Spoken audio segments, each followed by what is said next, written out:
What's up, beautiful jellyfish? It's Tracy, and today I'm going to be doing a video talking all about mastering your combo. I just did a video recently talking about combo in Modern, but this is just kind of for people who play combo decks in sort of anything, and they're kind of like, how do I get better at my combo? I play combo in Modern. I have a Bloom Titan deck, however I'm not running Hive Mind. Regardless though, the deck still has combo in it with, you know, you play Summer Bloom and you bounce a lot of lands and you have a lot of mana and you do all those things, so it is still a combo deck even without Hive Mind in it. These are a couple tips that I came up with that helped me become better at my combo, and hopefully they help you guys out, so let's get into it. So the first tip that I would say in terms of mastering your combo is actually knowing how your combo works, and I feel like that sounds like a very, like, self-explanatory thing, like, well, yes, of course I should know how my combo works, but you would be surprised.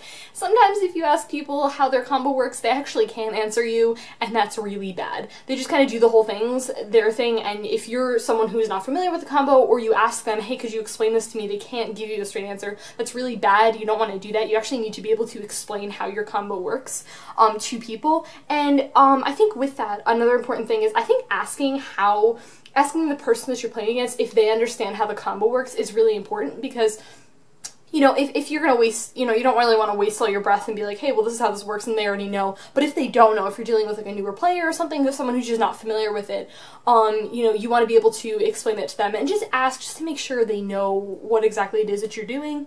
Also, it helps you when you have to explain how your combo works. It actually helps you master the combo and like know it even better. So that's really important. Second thing I would say is definitely studying the combo.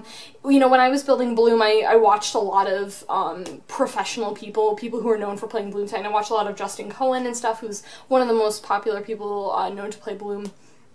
And but yeah, basically read articles about the combo, study it a lot, watch videos, watch people at your local game store if they're playing, or just go onto YouTube. You can, if you're playing a popular deck, you're probably going to find like lots and lots of videos talking all about your combo and how you can become better at it. Alright, the third thing I'd say is, really, and this is just kind of like a whole thing in Magic that I would just say to really stay away from, is don't be too cocky once you combo off. Or once you're about to combo off, you probably shouldn't look at the person that you're playing against and say, you should probably scoop up your cards now. Please don't do that. Please just try to stay away from that. Yeah, I've seen people do that before, get overly cocky with it, just like, oh yeah, Mel, I just comboed off, so you should probably scoop up your cards. Okay, really don't scoop up your cards until you're like 100% sure, yes, you've comboed off, yes, you've killed me, yes, I am dead. A lot of times people actually can mess up combo pieces and you can actually still win. So make sure that the person, you know, you watch them and do their whole thing step by step and stuff. Make sure you know, that they don't, yeah, you don't want to mess it up and stuff. But yeah, just don't get cocky with it. Okay. Fourth thing I would say, and really just take your time with your thing. A lot of this stuff is really complicated. When I was actually talking about in my combo in Modern video, I actually said how Splinter Twin is pretty linear. It's pretty much just like Deceiver, Exart, Splinter Twin, win. But with a lot of these other things, it can be very extensive and can be very complicated. So just take your time. You know, it's okay if you take like longer with your turns. It's not just like, I'm just gonna play like, what's something that's really easy? What's a creature that's really, like, easy, that you just put down? I don't know, like a Dark Confidant or something. It's just, I was really wanted to say Siege Rhino, but I keep using Siege Rhino as an example. So say you just put down a Dark Confidant, it's like, okay, boom, that's a creature, it does aggressive things, whatever. But something like this deck, it's going to be more complicated, so you're definitely going to just want to take your time with it, and you're going to want to, you know, think things through and stuff, you know, making sure you can actually pay for your packs if you're playing Bloom, you know, all that sort of stuff. And yeah, a lot of these combos require lots of math and stuff like that, which is a segue into my next point, is if you really need to, if you're a very visual person, grab pieces of paper, grab D20s, and keep track of things. Like, I know a lot of people who play Storm will do that, because a lot of times the math just gets, you know, there's a lot of triggers that you have to remember in your head. So, like, use the resources that you have available. You can also totally be verbal about what you're doing. You can say something like, I'm gonna float this mana here, which, I mean, is also a really important thing to do, if you're playing against someone who isn't as familiar, you know, who's not that familiar with your deck, to be like, okay, I'm gonna, float a green mana here, and stuff like that, or if you're playing Storm, like, I have, 10 on my Storm scale, or my Storm count, or something like that, so just saying those things a lot is actually just going to really help you, and it's also going to help the person that you're playing against, so that they know exactly what it is that you're doing.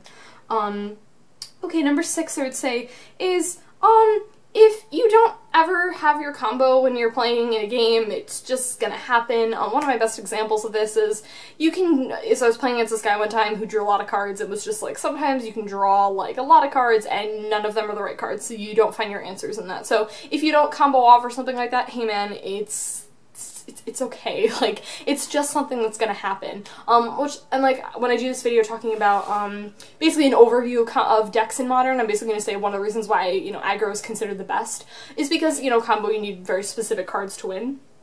So, yeah, I don't know, if you don't combo off, hey man, it happens. It's a huge bummer, but, you know, what are you gonna do about it? You just didn't draw your answers. There's nothing to really get upset about. So, yeah. Number 7, I would say, is... What is that? That's not English, what I just wrote.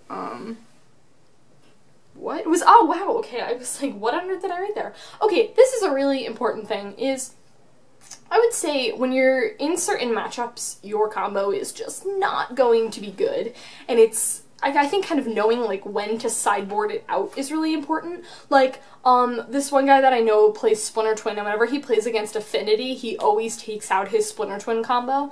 And, I don't know, I just think things like that is just kind of knowing like when your combo is really bad in certain matchups and when to like sideboard, you know, it out and stuff, I think is really important. And yeah, I think this is definitely something that comes with, I would say that comes with watching, you know, a lot of Magic and stuff like that, like watching your deck in action a lot more and being like, okay, what do these people like sideboard out? Because if you watch like I'll watch the Pro Tour and stuff a lot, so if you watch the Pro Tour, they'll talk about like these people's decks and they'll say like, what do they sideboard out and stuff and things like that, so I think that's definitely a really important thing.